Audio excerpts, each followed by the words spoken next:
L'atelier pour lequel je suis arrivée aujourd'hui,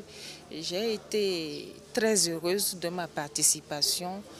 Et je constate qu'il s'agit là d'un plaidoyer pour une insertion formelle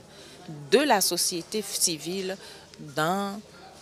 le suivi de la commande publique. Et je pense que ce serait très important que les autorités étatiques aillent dans ce sens pour plus de transparence et plus de réalisation de bonne qualité. La société civile, il est nécessaire que la société civile ait ce regard-là. Maintenant, cette insertion, pour qu'elle soit formelle, il faut que ce soit fait dans un cadre légal. C'est à travers la loi. Si on peut insérer la société civile, ce serait aussi très important. Si de maximisation de profit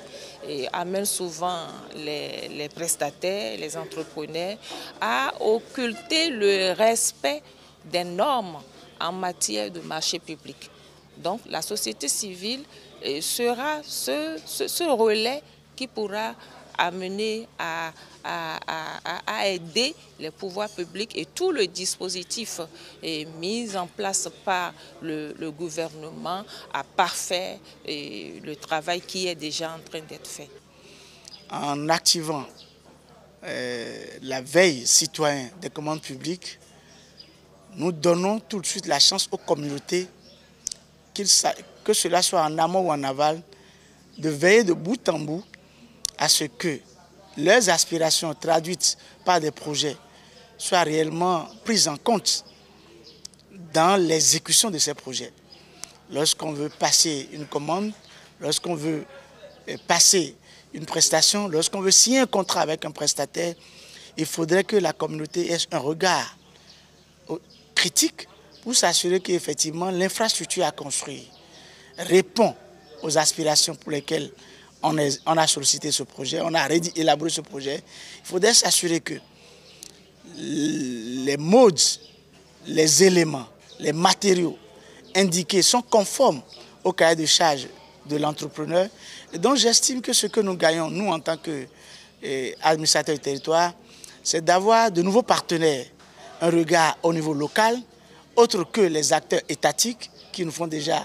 des remontées d'informations, mais d'avoir ce regard de la société civile pour nous dire, pour nous assurer qu'effectivement, il y a une contre-expertise qui se mène et qui nous permet d'apprécier à notre niveau la qualité des solutions que les administrateurs apportent à la base en termes de réponse aux problèmes et aux préoccupations de nos communautés. J'estime que ces cellules de participation citoyenne,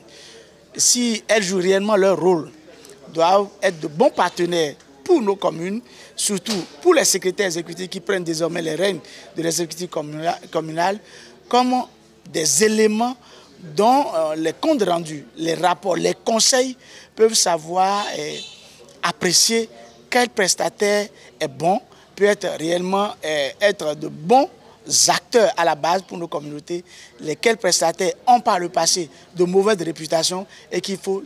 du coup exclure des commandes publiques. J'estime que ce sont des partenaires que la société civile offre aux communes, offre aux départements pour que, à travers les plateformes de discussion et d'échange que nous allons certainement mettre en œuvre, nous puissions quand même avoir leur son de cloche pour tirer de la graine de leur rapport.